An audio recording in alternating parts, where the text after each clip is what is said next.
Shalom, selamat pagi Bapak, Ibu yang diberkati dan anak-anak yang luar biasa. Mari kita akan memulai ibadah pelepasan peserta didik kelas 9 tahun 2020-2021. Pada hari ini kita akan berdoa. Allah Bapa yang Maha Besar, Allah yang berkuasa atas kehidupan kami di dunia ini, kami mengucap syukur kalau pada pagi hari ini kami boleh merasakan kebaikan Tuhan. Engkau telah menghadirkan di sekolah anak-anak yang luar biasa, sehingga pada saat ini mereka boleh merasakan syukur mereka atas keberhasilan selama mereka boleh belajar di sekolah SMPK Rehoboth. Biarlah Tuhan yang akan memimpin kami di dalam ibadah pada pagi hari ini. Engkau memberkati pelayan firman, memberkati singer, pemain musik, dan seluruh petugas multimedia. Engkau memberkati kami yang akan menikmati akan firman Tuhan pada pagi hari ini. Terima kasih Bapa. Berkatilah ibadah kami sepanjang pagi hingga siang nanti. Hanya di dalam nama Yesus Kristus kami mau berdoa dan mengucap syukur. Amin. Shalom semuanya, selamat datang teman-teman, Bapak Ibu Guru dan juga orang tua. Hari ini kami akan memulai ibadah. Siapkan hati dan pikiran kita.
Kami bersyukur Tuhan, kami bersyukur buat setiap kebaikan Tuhan, buat setiap kesetiaan Tuhan buat hidup kami. Kami bersyukur Tuhan. Thank you Jesus, kami bersyukur. Terima kasih Bapak buat hari ini sebentar kami mendengarkan firman Tuhan. Biar Roh Kudus boleh bekerja, berbicara buat setiap kami Tuhan. Terima kasih dalam nama Tuhan Yesus. Amin. Silakan duduk semuanya. Wow. Selamat pagi semuanya. Nggak kerasa buat anak-anak kelas 9 yang hari ini acara apa ini wisudaan ya. Nggak kerasa udah 3 tahun berlalu dan hari ini sangat bersyukur bisa ketemu kalian di hari ini, di acara hari ini. Nah hari ini saya mau bagikan sedikit firman Tuhan. Acara kelulusan ini identik dengan menggapai cita-cita untuk setiap kita menggapai cita-cita kita setinggi langit. Nah untuk hari ini saya mau kasih judul share saya naik kelas atau naik level ya. Nah setiap kita pasti ingin hidup kita itu naik ya, nggak stuck di satu titik yang sama. Pasti pengen hidup kita itu terus naik, mengalami progres. Nggak kalau di sekolah nggak tinggal kelas, tapi semuanya mengalami progres dalam hidup ya. Hidup kita terus berkembang. Setiap kita pasti ingin hidup kita nggak gitu-gitu aja ya, berubah menjadi lebih baik. Nah, cuman pertanyaannya perubahan itu adalah satu-satunya hal yang pasti terjadi di dunia ini ya. Hanya satu yang pasti terjadi yaitu perubahan, baik perubahan ke arah yang lebih baik ataupun ke arah yang lebih buruk. Nah, perubahan terjadi memang secara otomatis ya, tetapi untuk perubahan yang lebih baik itu tidak otomatis. Ada sesuatu yang harus kita usahakan, ada sesuatu yang kita harus kerjakan ya. Nah, untuk setiap kita mengalami perubahan hidup yang lebih baik. Nah, ada janji Tuhan sebenarnya buat hidup kita ya. Sebenarnya Tuhan merancang hidup kita itu untuk apa sih ya? Karena perubahan selalu ada dan buat apa sebenarnya kita hidup. Nah, Tuhan itu ngasih satu janji yang luar biasa ya. Di Efesus 2 ayat 10. Firman-Nya bilang, Karena kita ini buatan Allah, diciptakan dalam Kristus Yesus untuk melakukan pekerjaan baik katanya, yang dipersiapkan Allah sebelumnya. Ia mau supaya kita hidup di dalamnya. Nah ternyata Tuhan itu menciptakan kita untuk sesuatu pekerjaan yang baik. Nah pekerjaan yang baik di sini bukan sekedar pekerjaan dalam arti yang umum gitu ya, orang tua kita bekerja, tapi pekerjaan yang baik ini lebih kepada tujuan hidup kita atau cita-cita kita yang lebih baik setiap harinya. Ada progres yang terjadi dalam hidup kita setiap harinya, ya. Dan firman Tuhan bilang bahwa kita itu sanggup melakukan pekerjaan yang baik karena Tuhan memang menciptakan kita untuk itu, ya. Nah, bahkan di Roma 8 ayat 28 firman-Nya bilang, kita tahu sekarang bahwa Allah turut bekerja dalam segala sesuatu untuk mendatangkan kebaikan bagi mereka yang mengasihi Dia, yaitu bagi mereka yang terpanggil sesuai dengan rencana Allah. Jadi kita tahu bahwa memang Tuhan yang memampukan kita untuk kita bisa mengerjakan sesuatu yang baik itu, yang Tuhan rencanakan, yang Tuhan rancang buat hidup kita.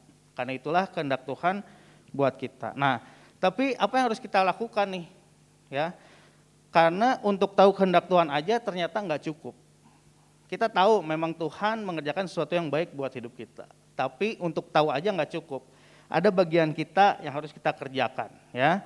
Lukas 12 ayat 47 firman-Nya berkata, adapun hamba yang tahu akan kehendak tuannya, tetapi tidak mengadakan persiapan katanya, atau tidak melakukan apa yang dikehendaki tuannya, ia akan menerima banyak pukulan. Nah dari ayat ini kita tahu bahwa seorang hamba memang tahu kehendak tuannya, ya.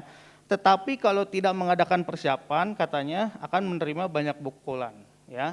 Ada kegagalan dalam hidup. Jadi apa yang harus kita kerjakan enggak cukup hanya tahu, tapi kita perlu mengadakan persiapan, ya. Nah, persiapan apa sih yang harus kita lakukan? Oke. Persiapan yang harus kita lakukan, firman-Nya bilang di 1 Korintus 3 ayat 6. Aku menanam, Apolos menyiram, tetapi Allah yang memberikan pertumbuhan. Memang Tuhan yang memberikan pertumbuhan, tapi bagian kita adalah menanam dan menyiram. Jadi apa yang harus kita lakukan? Yang pertama menanam dan menyiram. Artinya apa? Untuk kehidupan kita bertumbuh, untuk hidup kita mengalami progres, ya, mengalami naik kelas, kita perlu melakukan bagian kita itu menabur dan menyiram. Dalam hal apa sih ini? Dalam hal kita perlu membangun kehidupan kerohanian kita. Ya, kita perlu menanam dan menyiram hidup kita dengan firman Tuhan. Oke. Nah, firman Tuhan, kenapa firman Tuhan? Karena firman Tuhan itu adalah manual book hidup kita, ya. Sama seperti kita kalau beli barang, untuk barang tersebut bisa kita operasikan, barang tersebut bisa kita maksimalkan fungsinya, kita perlu membaca manual booknya supaya kita tahu, ya. Supaya kita tahu setiap elemen yang ada di dalamnya, fitur-fitur di dalamnya, dan kita bisa maksimalkan. Nah begitu juga hidup kita. Hidup kita ini manual booknya adalah Alkitab, firman Tuhan. Jadi waktu kita baca Alkitab, kita mampu mengoperasikan dan memaksimalkan hidup kita. Untuk hidup kita itu mengalami progres. Untuk hidup kita itu naik kelas setiap harinya, ya. Dan waktu baca Alkitab, kita akan bertemu dengan pencipta kita, yaitu Yesus Kristus, ya. Karena setiap firman Tuhan itu adalah Tuhan sendiri. Oke. Jadi waktu kita baca Alkitab, kita sedang itu bagian kita untuk hidup kita mengalami progres dalam hidup. Karena kita perlu firman Tuhan supaya hidup kita menjadi maksimal dan kita sanggup mengoperasikannya, kita sanggup berjalan memaksimalkan hidup kita dan mengalami progres setiap harinya. Dan yang terpenting kita ketemu sama Tuhan Yesus sendiri yang menciptakan kita. Oke, itu yang pertama. Bagian kita adalah menanam dan menyiram dengan firman Tuhan. Dan persiapan yang kedua yang harus kita lakukan supaya hidup kita mengalami progres, yaitu mengambil keputusan, ya. Yohanes 5 ayat 5 sampai 6 dan ayat yang ke-8. Ada firman Tuhan di sini cerita seorang lumpuh di pinggir kolam Bethesda. Ya, kalian tahu semua ceritanya ya. Ayatnya bilang, di situ ada seorang yang sudah 38 tahun lamanya sakit. Ketika Yesus melihat orang itu berbaring di situ dan karena ia tahu bahwa ia telah lama dalam keadaan itu, Berkatalah ia kepadanya, maukah engkau sembuh, katanya. Dan di ayat ke-8-nya, kata Yesus kepadanya, bangunlah, angkatlah tilammu dan berjalanlah. Ya, kita tahu sendiri bahwa di kolam Bethesda banyak orang-orang sakit di situ, ya, dan menunggu guncangan air. Dan waktu ada guncangan air di kolam itu, orang yang masuk pertama kalinya situ akan sembuh katanya, ya. Nah, jadi si orang lumpuh ini udah tinggal di situ 38 tahun lamanya. Kebayang nggak? 38 tahun, ya. Kalian di sini anak-anak umurnya berapa? 14 kali ya. Masih setengah jalan kali ya. Masih setengah jalan. Si orang lumpuh ini udah 38 tahun ada di kolam Bethesda itu. Menunggu mujizat terjadi, ya. Jadi seorang lumpuh ini kalau diibaratkan dia hidupnya stuck, dia mengalami progres, ya, nggak naik level, nggak naik kelas, diam aja di situ selama 38 tahun, ya. Nah, tapi sampai Yesus datang, akhirnya mujizat terjadi. Nah, ada dua hal yang membuat hidup kita itu stuck atau tidak naik kelas atau tidak naik level, ya. Dari cerita ini ada dua hal yang membuat kita itu stuck. Yang pertama, dua hal tersebut adalah yang pertama, tinggal dalam lingkungan yang salah. Ya, kita memilih pertemanan yang membawa hidup kita semakin terpuruk, ya.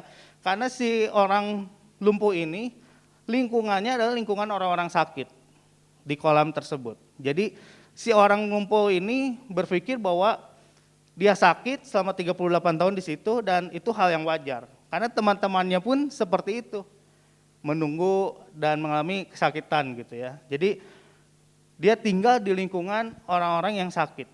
Dan itu membuat si orang lumpuh ini berpikir hal yang wajar ada di situ selama 38 tahun, ya. Stuck di situ itu hal yang wajar menurut dia karena pertemanannya. Nah, hal yang kedua yang membuat kita stuck adalah tinggal dalam kenyamanan. Si orang lumpuh ini kebayang 38 tahun di situ. Aku rasa di situ dia udah merasa nyaman. Dia nggak mau lagi berubah lingkungannya, dia nggak mau lagi merubah hidupnya, kayaknya udah nyaman di situ. Setiap hari di situ, bergaul sama orang-orang yang ada di sekitarnya, dia udah nyaman banget. Nah, saya rasa ini dua hal yang membuat hidup kita itu nggak mengalami progres, ya. Tinggal dalam lingkungan yang salah, yang kedua tinggal dalam kenyamanan. Oke, seperti orang lumpuh tersebut. Nah, dalam hal ini saya nggak mendorong kalian untuk meninggalkan teman-teman kalian, ya, yang dan jadi belagu gitu, ya, nggak mau bergaul sama teman-teman kalian, ya. Tapi saya mau dorong setiap kita untuk memilih, bukan meninggalkan, tapi memilih orang-orang yang dapat memberi pengaruh dalam hidup kita. Kita bisa bergaul, bisa berteman dengan banyak mungkin orang, tapi kita jangan izinkan orang-orang memberi pengaruh buat hidup kita. Pilih orang-orang yang baik, orang-orang yang punya nilai yang baik, yang memberi pengaruh buat hidup kita. Beda, ya. Hanya bergaul dan berteman sama memberi pengaruh itu sangat berbeda. Pilih orang-orang yang baik yang dapat memberi pengaruh buat hidup kita. Oke, nah Yesus menyembuhkan luar biasanya bukan dengan cara yang biasa. Kita tahu di kolam Bethesda, cara yang biasa untuk orang sembuh adalah masuk ke kolam waktu kolam itu ada guncangan, ya. Waktu malaikat Tuhan mengguncangkan kolam tersebut, itu hal yang biasa waktu masuk dan akhirnya sembuh. Tapi Yesus menyembuhkan orang lumpuh ini dengan cara yang enggak biasa. Oke, Yesus menyembuhkannya dengan cara apa katanya? Orang yang lumpuh Yesus suruh untuk bangun, ya, untuk angkat tilam dan berjalanlah. Yesus mau orang sakit ini meninggalkan lingkungannya, komunitasnya ataupun zona nyamannya, ya, dan terobosan terjadi dalam hidupnya, artinya dia sembuh. Jadi Yesus menyembuhkannya berbeda, bukan suruh masuk ke kolam, tapi Yesus menyuruh untuk bangkit, ya, angkat tilam dan berjalannya. Artinya meninggalkan zona tersebut, meninggalkan pergaulan tersebut, ya, meninggalkan kenyamanan atau lingkungan tersebut, dan waktu si orang lumpuh ini mau taat, meninggalkan lingkungannya, meninggalkan kenyamanannya, akhirnya terobosan terjadi, dia akhirnya sembuh. Ada naik level, ada progres dalam hidupnya. Oke, jadi itu firman singkat hari ini. Saya mau dorong setiap kita, mau nggak kita setia melakukan dua hal tersebut, menabur dan menyiram dengan firman Tuhan tentunya, ya, karena firman Tuhan menabur hidup kita, percaya waktu kita membaca dengan setia, merenungkan firman Tuhan, membuat hidup kita mengalami progres. Karena kita sanggup mengoperasikan atau memaksimalkan hidup kita sesuai dengan rencana Tuhan. Dan yang kedua, ambil keputusan dengan cara meninggalkan lingkungan atau komunitas yang enggak baik, ya. Batasi orang-orang yang memberi pengaruh buat hidup kita. Berteman sih it's okay, tapi untuk memberi pengaruh itu lain cerita. Pilih orang-orang yang baik, yang sanggup membuat hidup kalian itu terus bergerak maju dan meninggalkan kenyamanan yang ada. Kalau hari ini merasa kayaknya udah nyaman nih online, nggak usah ke sekolah, tapi mari dorong kenyamanan tersebut. Jangan tinggal dalam kenyamanan tersebut. Mari walaupun masih online terus bangun hidup kalian, baca buku di rumah, belajar terus di rumah. Karena untuk tidak tinggal dalam kenyamanan itulah satu cara juga untuk hidup kita mengalami progres dalam hidup. Oke? Dan akhirnya firman Tuhan bilang bahwa percaya Tuhan yang akhirnya akan membuat pertumbuhan dalam hidup kita. Amin semuanya. Itu firman yang saya sampaikan hari ini. Mari kita berdoa. Kami bersyukur Tuhan buat hari ini. Anak-anak kelas 9 hari ini udah menyelesaikan studinya di SMP. Kami berdoa biar setiap anak-anak hari ini enggak tinggal dalam kenyamanan mereka, enggak tinggal dalam komunitas yang salah. Tapi hidup mereka boleh terus merenungkan firman Tuhan. Dan hidup mereka boleh terus mengalami pertumbuhan, enggak stuck di satu level atau satu kelas yang sama. Tapi terus mengalami progres dalam hidup, mengembangkan hidupnya semakin hari semakin menjadi lebih baik. Kami sungguh berdoa biar firman ini boleh menjadi benih yang tertanam di setiap hati mereka dan akhirnya bertumbuh menghasilkan buah. Dalam nama Tuhan Yesus, amin. Saya serahkan kepada kepala sekolah. Terima kasih sekali lagi kepada Pak Sandi yang telah sampaikan firman Tuhan. Saya harap untuk kalian semua ini adalah satu firman Tuhan yang boleh menjadi bekal di dalam kehidupan kalian semua. Ya, nanti kalian akan melanjutkan ke jenjang yang lebih tinggi. Ya, saya harapkan benih firman Tuhan ini tertanam di dalam hati kalian semua. Ya. Baik, sebelum saya menyampaikan kata sambutan, selamat pagi kepada Bapak dan Ibu guru yang saya hormati, lalu kepada para orang tua murid dan juga kepada para siswa yang saya hormati dan saya hargai. Shalom. Pada hari ini kita sama-sama berkumpul di dalam satu acara wisuda. Ya, kelulusan atau kebaktian perpisahan untuk siswa kelas 9 angkatan ke-22. Walaupun saat ini kita harus melakukan dengan cara yang tidak biasa, tetapi saya harapkan kalian semua dapat menangkap makna, dapat menangkap terutama benih firman Tuhan yang baru saja tadi kita sudah dengar bersama-sama. Ini adalah lulusan pertama yang mengalami PJJ ya, atau pembelajaran jarak jauh full selama 1 tahun ajaran. Selama 1 tahun ajaran. Jadi lulusan ini adalah lulusan yang unik. Kenapa unik? Unik karena pertama kalinya kami meluluskan peserta didik dengan cara belajar online. Tidak ada ujian nasional karena Bapak Menteri Pendidikan mencanangkan gerakan Merdeka Belajar. Hal inilah yang membuat saya pribadi dan juga guru-guru baik di SMP Kristen Rehoboth ini maupun di seluruh Indonesia itu harus memikirkan ulang apa arti sesungguhnya dari pendidikan. Apa arti sesungguhnya dari pendidikan? Apakah anak hanya mempunyai nilai bagus dapat dikatakan anak tersebut sudah melaksanakan pendidikan dengan baik dan sempurna? Ini yang saya pikirkan, Bapak Ibu. Kalau dulu pada saat bersekolah biasa, kami bisa memantau anak-anak. Kalau terlambat dihukum. Betul ya? Terlambat dihukum, lalu membuat kesalahan ditegur. Ada yang orang tuanya harus dipanggil karena anak melakukan pelanggaran. Lalu kemudian indikatornya pun banyak, bisa dilihat dari kehadiran, sikap, dan nilai secara kognitif. Dari nilai ulangan harian, ya, ujian-ujian seperti itu. Kalau sekarang berbeda jauh. Kami tidak bisa mengontrol apakah anak-anak telah mengikuti pembelajaran dengan benar atau enggak. Apakah anak-anak benar menyelesaikan ujian dengan ulangan harian dengan jujur atau tidak. Kita tidak bisa melihat. Dan mungkin banyak dari antara Bapak Ibu orang tua juga tidak bisa memastikan karena harus bekerja di luar. Betul ya, Bapak Ibu? Jadi yang ada di benak pikiran saya saat ini adalah, apakah arti pendidikan yang sesungguhnya? Saya tidak mengambil dari mana-mana, Bapak Ibu, tapi saya mengambil dari Undang-Undang Nomor 20 Tahun 2003 Pasal 3. Di sana dikatakan bahwa tujuan pendidikan itu adalah mengembangkan potensi peserta didik agar menjadi manusia yang beriman dan bertakwa kepada Tuhan Yang Maha Esa, berakhlak mulia, sehat, berilmu, cakap, kreatif, mandiri, serta menjadi warga negara yang demokratis, juga bertanggung jawab. Jadi secara singkat tujuan pendidikan adalah perubahan, pembentukan karakter, perubahan atau pembentukan akhlak, berakhlak, saudara. Berakhlak. Tujuan pendidikan bukan dilihat dari tingginya nilai. Bukan dilihat dari tingginya nilai. Tujuan pendidikan adalah bukan dilihat dari tingginya nilai matematika, tingginya nilai IPS, bukan. Tetapi dari perubahan karakter, mental, dan apakah anak-anak nanti dia akan memiliki akhlak yang mulia atau tidak.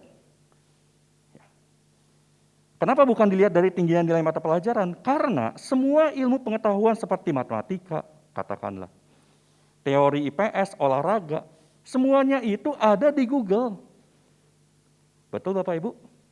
Ada di YouTube, bahkan ada di TikTok, ada di Facebook, ada di Instagram. TikTok bukan hanya sekedar nyanyi-nyanyi lalu kemudian ada orang joget-joget seperti, bukan. Saya waktu kemarin saya lihat di TikTok itu banyak sekali trik-trik matematika, trik-trik cara berhitung, trik cara menghitung pangkat akar pangkat 3. Ya.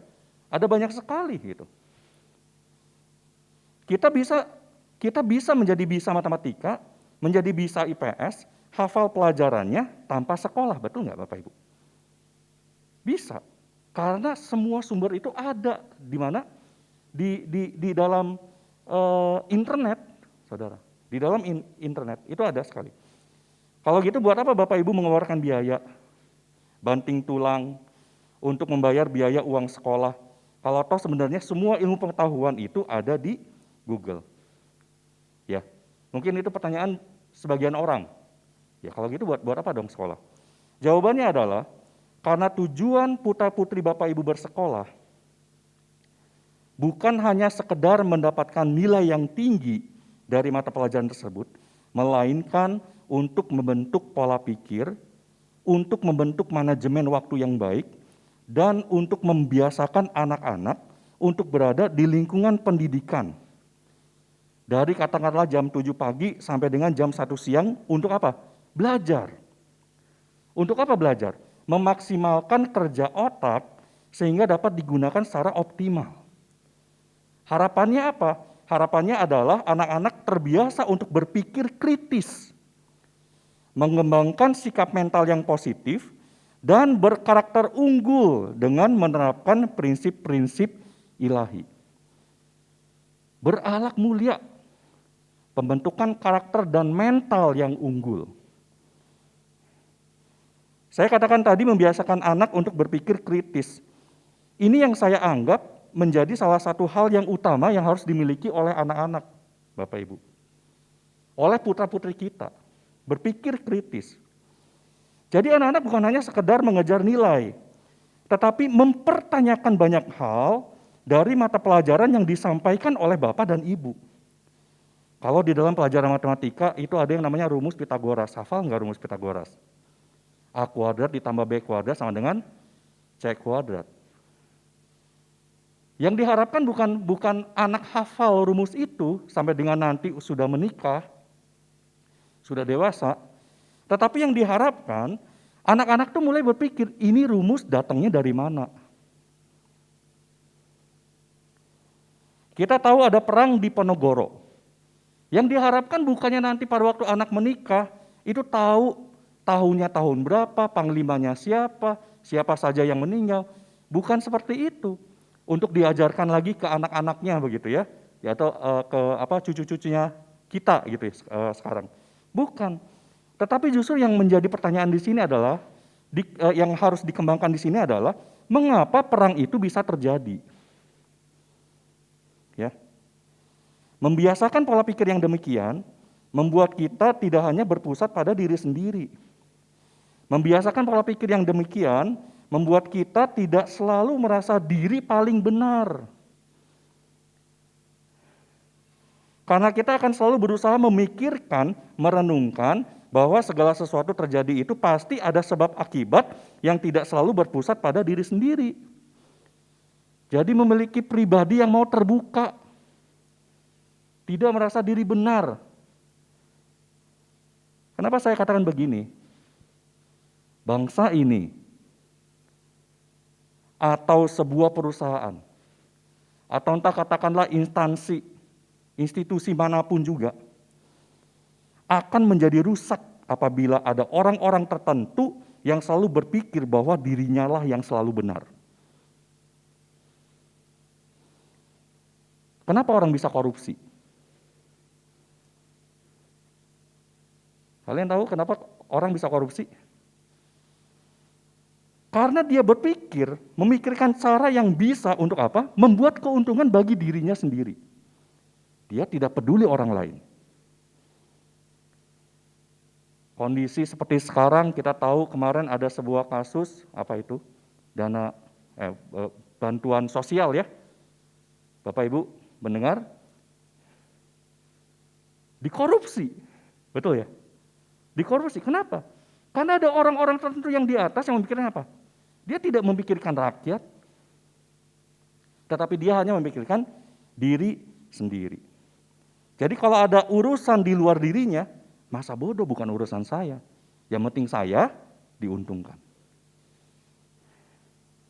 Nah itu yang saya katakan, mengapa salah satu karakter yang harus dikembangkan itu adalah berpikir kritis, supaya anak-anak kita tidak selalu berpusat pada diri sendiri. Anak-anak, lembar ijazah yang akan kalian terima itu hanyalah awal. Ya, hanyalah awal. Kalau untuk bekerja minimal harus memiliki ijazah SMA. Kalau kalian kuliah, ijazah S1 kalian akan membuat kalian menerima gaji yang lebih tinggi atau kedudukan yang lebih. Tapi sekali lagi itu hanya awal. Itu hanya awal. Yang membuat kalian bisa memiliki jenjang karir yang baik adalah karena kalian memiliki karakter dan mental yang unggul. Jadi dimanapun kalian berada saat ini, saya berharap kalian semua bisa melanjutkan ke SMA Rehoboth sih. Saya berharapnya seperti itu. Ya. Tapi dimanapun kalian berada, kalian akan sanggup bersaing dengan siswa paling jenius sekalipun. Kalian sanggup bersaing. Asalkan kalian memiliki karakter dan mental yang tidak gampang menyerah. Dan juga tidak ngegampangin. Ya. Dan menjadi unggulah karena kalian dapat menerapkan prinsip-prinsip ilahi dalam hidup kalian.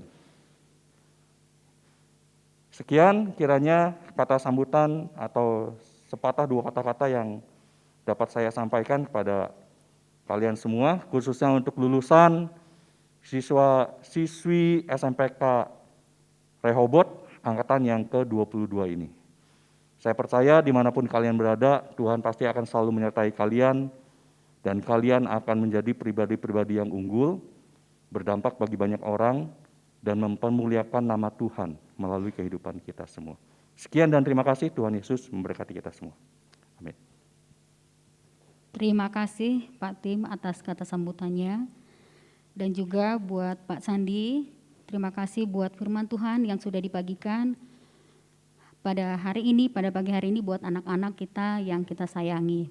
Nah, sebelum kita ke acara selanjutnya, saya mau menyapa Bapak Ibu Guru, orang tua murid, anak-anak. Selamat pagi, Shalom Bapak Ibu Guru. Selamat pagi anak-anak. Selamat pagi juga buat orang tua yang kami hormati. Nah tadi Pak Sandi sudah menyampaikan bahwa untuk menggapai cita-cita kita, tema kita untuk acara kebaktian wisuda hari ini adalah gapailah cita-citamu setinggi langit. Pak Sandi bilang, untuk menggapai cita-citamu itu berarti gapailah cita-cita itu dengan menanam dan menyiram firman Tuhan di dalam kehidupanmu, kemudian mengambil keputusan yang tepat. Maka apapun cita-citamu akan bisa kamu gapai. Itu mungkin yang bisa Ibu sampaikan. Nah, mungkin sudah pada penasaran ya, siapa sih yang menjadi juara umum 1, juara umum 2, juara umum 3, juara kelasnya yang 9A siapa, juara kelas 9B siapa. Mungkin penasaran ya. Nah, untuk mempersingkat waktu, Ibu akan membacakan yang menjadi juara umum 1, 2, dan 3. Nanti setelah Ibu panggil, anaknya maju ke depan beserta orang tua untuk mendampingi menerima piala dan piagam. Nah, dari juara umum 3, siapa kira-kira ya? Juara umum 3. Sudah ada yang punya firasat belum? Atau anak-anak sudah ada yang merasa siapa ya si ini, biasa kan ini. Oke, untuk juara umum 3 adalah Cinda dari kelas 9B, silahkan.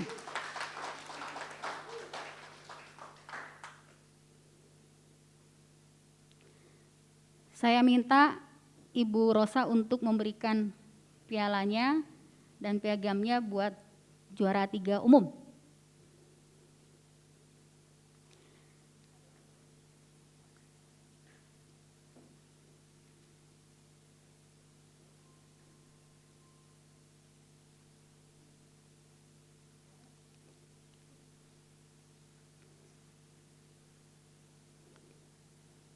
Difoto dulu, Bu.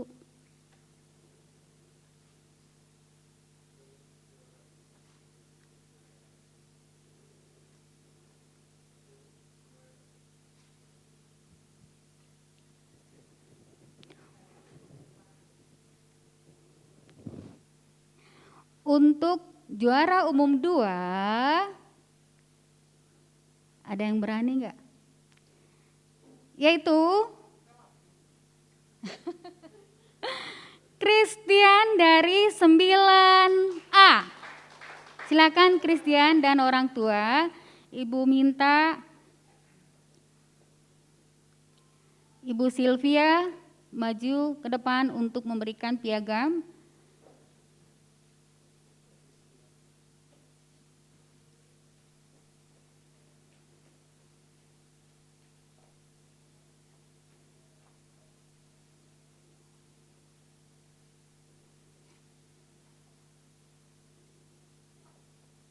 Difoto dulu.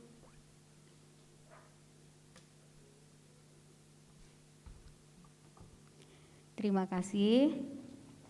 Maju ke sini Christian. Juara umum 1 bergeser atau tetap? Kira-kira Pak Jem? Ternyata juara umum 1 tetap diraih oleh Sela kelas 9B. Silakan maju ke depan beserta orang tua.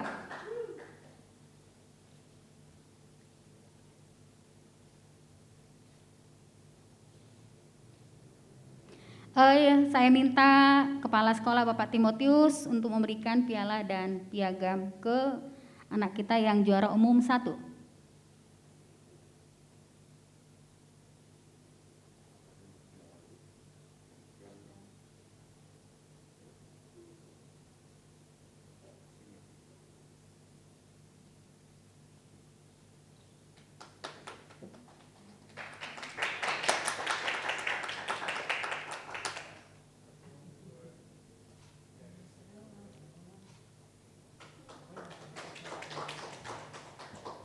Yang juara umum 1, 2, 3-nya mau difoto bersama dulu? Silakan turun. Di bawah atau di atas aja? Bawah.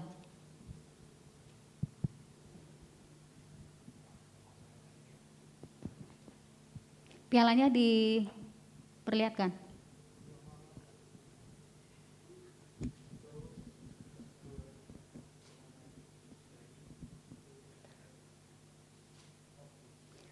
Oke, boleh kembali ke tempat duduk. Berikutnya adalah untuk juara kelas. Untuk juara kelas dari 9A, juara atau ranking pertama adalah Christian Agustinus. Maju ke depan. Dipersilakan wali kelasnya 9A Ibu Heni untuk maju ke depan.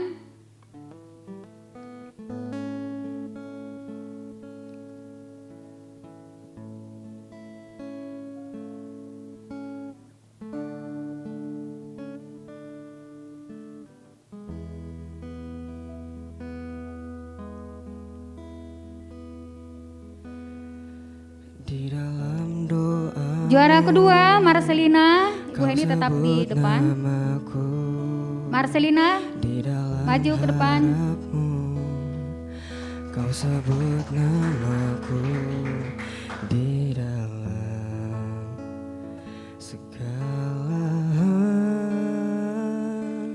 Juara ketiga, ranking ketiga adalah Samuel. di hatimu.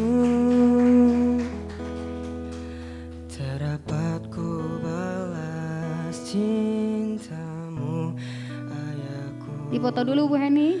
Takkan ku lupakan nasihatmu, Ibu. Hormati orang tuamu, agar Oke, silakan kembali ke tempat. lanjutmu di bumi. Terima kasih 9B, Ayah dan ranking pertama kembali Ibu panggil Sela. kasih sayangmu pada Dipersilakan wali kelas 9B Ibu Indri maju ke depan. pengorbananmu, meneteskan peluh untuk kebahagiaanku. Juara kedua adalah Tuhan Indah. lindungi ayah ibuku, dalam doaku berseru, tetes air Dan untuk mata ranking yang ketiga atau juara ketiga yang kau adalah Richard. tabur Silakan maju ke depan. di tuai bahagia.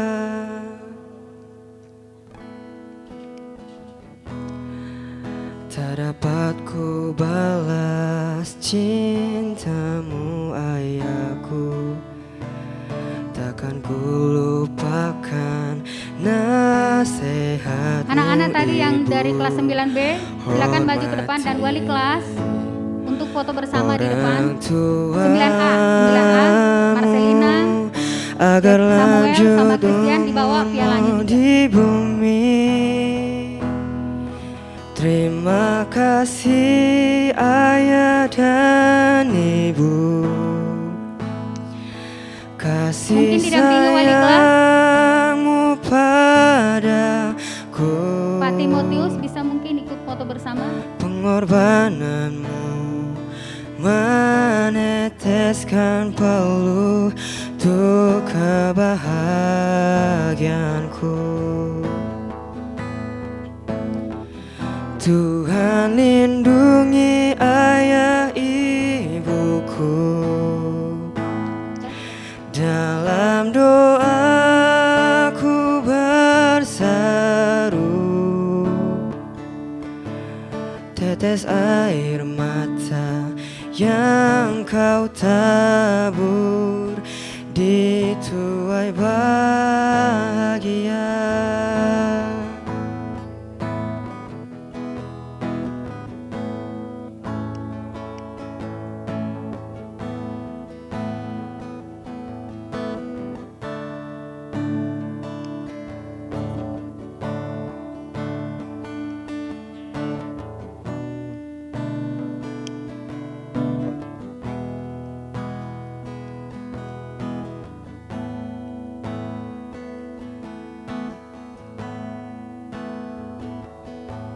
Terima kasih. Dipersilakan untuk kembali ke tempat.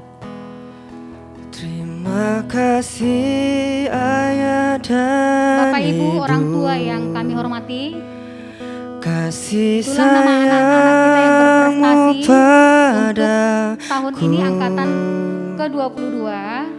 Mudah-mudahan pengorbanan anak-anak kita ini untuk jenjang yang meneteskan berikutnya bisa peluh meningkatkan atau untuk mempertahankan prestasi mereka. kebahagiaanku. Bantuan ataupun dorongan daripada orang tua ke depannya. Tuhan Untuk Bapak Ibu, lindungi nanti ayah mungkin yang mau ibuku foto di kelas 9 dalam sudah disiapkan untuk doaku foto bersama anak-anaknya. berseru. Nah, itu untuk pengumuman kelulusan pada hari ini. Acara Tetes selanjutnya air saya mata persilahkan yang Bapak kau Tim untuk tabur menutup acara kita ini dengan doa penutup. dituai bahagia.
Mari kita bangkit berdiri bersama.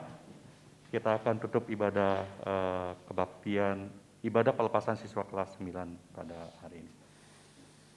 Bapak, kami mengucap syukur padamu Tuhan, pada hari ini Tuhan kami telah meluluskan siswa-siswi Tuhan yang saat ini Tuhan boleh menyelesaikan pendidikannya Tuhan selama 3 tahun di SMP Kristen Rehoboth ini Bapak.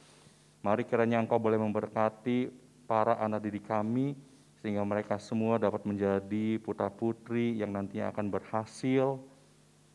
Mereka boleh memiliki dampak yang nyata Tuhan bagi kemuliaan Tuhan. Mereka boleh memiliki masa depan yang cerah Tuhan, sehingga kehidupan mereka juga akan Tuhan berkati. Berkati kami juga Tuhan para orang tua yang masih akan membimbing Bapak untuk putra-putri kami ke jenjang yang lebih tinggi, sampai mungkin nanti mereka juga akan kuliah. Mari Tuhan Kau berkati kami juga Tuhan sebagai orang tua, Kau berikan hikmat Tuhan, sehingga kami juga Tuhan dapat membawa putra-putri kami Tuhan, untuk mereka dapat menemukan panggilan hidup mereka, dan mereka dapat berhasil Tuhan di kemudian harinya. Terima kasih, kami mengucap syukur padamu Tuhan. Terima kasih untuk ibadah pada hari ini. Kami mengucap syukur Bapak untuk tim puji-pujian dan juga WL Singer, terutama juga untuk firman Tuhan yang telah disampaikan. Mari Tuhan yang boleh urapi, berkati kami semua. Kalau saat ini Bapak sebentar kami juga akan berpisah, ya Tuhan yang boleh hantarkan kami kembali ke rumah kami masing-masing dengan tidak kekurangan suatu apapun juga. Terima kasih Bapak, di dalam nama Tuhan Yesus Kristus, kami berdoa dan mengucap syukur. Amin. Silakan duduk. Selamat siang. Tuhan Yesus memberkati kita semua. Amin.